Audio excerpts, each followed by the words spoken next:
Can you tell me your name and what you do? Yeah, hi, I'm Sarah Heinz and I work here as a manager at Golin, which is a Chicago-based PR agency, and I work in the London office in the B2B team, meaning I work across both our technology and corporate practices. Okay, and how long have you been in this position? So I've been with Golin now for 2.5 years, exactly on the 1st of June. And I've been a manager for just over a year now. And yeah. Okay, so what made you choose Golin and this position? So I didn't know what I wanted to do after university, which I think might be quite common among a lot of people. And did the whole, working abroad, stint as a teacher kind of thing, finding myself, lots of travel. And I had studied English literature, so I've always loved communicating and talking, which is why this video is great. And I realized eventually that what I wanted to do was work in communications, because I love working in the news, I love working in a fast-paced environment, I love working in something that feels very relevant, about staying on top of what's happening. And if you do it in an agency like I do, you get to stay on top of a lot of different industries, because my clients range everything from global newspapers to big chemical companies to cloud enterprise technology. So I have to stay abreast of a lot of developments in a lot of different industries, which is a lot of fun actually.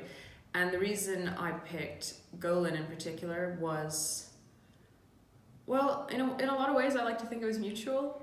I picked Golin and they obviously picked me back since I got the job here. But to me, what was really key, because I did work in another agency previously, what was key was I wanted something with an international scale.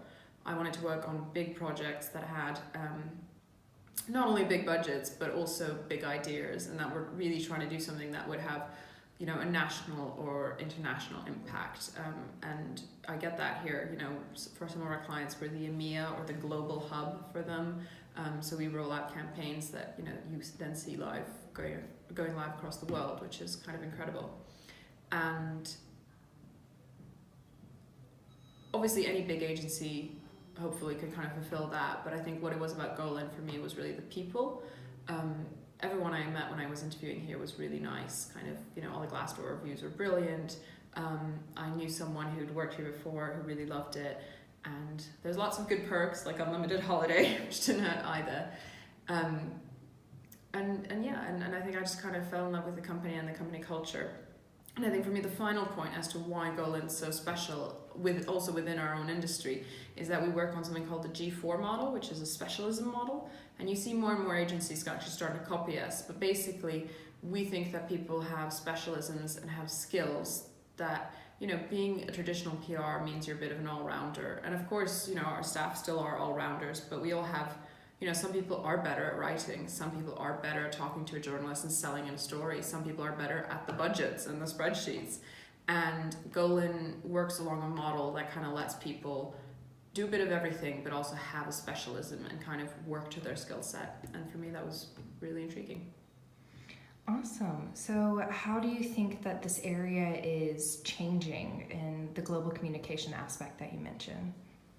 So I'm going to be talking obviously from a B2B perspective, but what I'm saying probably applies to consumer practices and other practices. I think the biggest change we're seeing at the moment, and it's one that's been happening for a while now, but we're still not even clear where we're heading with this, is the way PR works. Like, our very industry is being changed.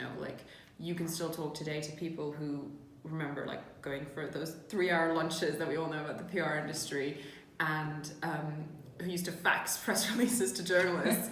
And now we've pretty much all gotten used to email and telephone, but the traditional media is losing its standing, whether that's, hashtag fake news, or whether that's the fact that we've got people like Donald Trump and Elon Musk just saying that the media is not even trustworthy anymore. People aren't always getting their news from the media anymore. Social media's huge influence, and with younger generations, we're seeing them more and more.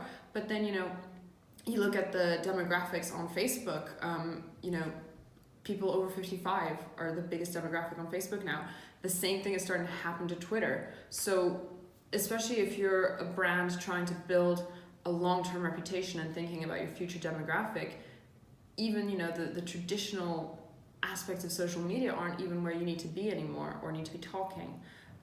So I think one of the biggest changes is we need to figure out how we're reaching our audiences, and businesses need to be aware of how much that's changing. And getting a front page in the Financial Times will work for some companies, but not others, and it really depends about what you're trying to do as a strategy. And I think part of that change and how it's really changing our industry is a lot of our work is becoming more and more integrated. You know, no one runs a traditional press office anymore, or it's very rare for our clients to ask us that. We also do their social, their digital, we produce content, we become, you know, an integrated agency, and we're lucky enough to have that here at Golin. But whether it's producing videos, you know, whether it's running their actual social media accounts, working with influencers, all that sort of thing becomes almost a traditional part and parcel of a press office. So I think that's the other big change, just that sort of integration. I completely agree with you that it is changing so much, and we're just all rushing to keep up. Yes. So with all of that change, what are 3 pieces of advice that you would like to give to anybody who's trying to get into the field or wanting to work here at Golin even? Okay. 3 pieces of advice. No pressure. No pressure. I think at the end of the day, comms, and maybe the reason that as a comms industry we're still among the industries least worried by like the rise of robots and so forth, is we're a people industry. Mm-hmm. We're all about, it's literally in our name, we're about communication, we're about talking and telling stories. So I think my first piece of advice is just learn storytelling. Look at how people tell stories, whether that's through visuals, whether that's, you know, in the media, how your friend tells that funny story of, you know, how they went to the store and, I don't know, slipped on a banana peel. Figure out how people are telling stories and just make sure that you can tell your story correctly. Comms is a very absorbent industry, I'm going to say. We do have, like everywhere else, you know, our issues with diversity in some ways, but I think people can come from a lot of different backgrounds, and you'll meet people here who've come from, you know, like our head of corporate strategy did geography at university. There's not necessarily a correlation between what you've studied and whether or not you're good at PR. A lot of it is learning on the job, but I think the key point is to know how to tell your story. The other thing is just keep up with what interests you, I think is a good piece of advice. I absolutely love working in the chemical industry. It's just maybe not something I'd ever known about myself until I started here and got put on a client. But you know, be open-minded, be curious, find out different things about different industry, figure out what interests you. Is it working with, you know, celebrities and products? Then you might be a little more consumer focused. If it's working on brand reputation, and if you wince when you see a crisis being mishandled by a PR spokesperson, then you might be more on corporate strategy. You know, it's about finding what interests you, and I think PR is very open in that sense, that you can kind of do lots of different things, and there's loads of opportunities. And my third piece of advice, I'm going to struggle for a third one. I think my third piece of advice to someone who'd want to get a job at Golin or anywhere in the PR industry, it's going to sound a bit corny, but be yourself. Like, at the end of the day, this is something we're really big about at Golin, which is, you know, you bring your whole self to work. We don't really do a work and personal life personas. We just have one person here in the office, and your experiences and your viewpoints are just as valid as anyone else's. And I think at the end of the day in PR, because like I said, the skill base is so broad and you can learn so much on the job, really we tend to hire, especially for junior positions, we tend to hire people, not their skill sets. I've definitely noticed that. I hope that's a good thing. It's a very good thing. Okay, very good thing. I was going to say, Well, we have run out of time. Okay. So, thank you so much for doing this, and I appreciate it so much. Yeah, of course. My pleasure. Thank you. Thanks again.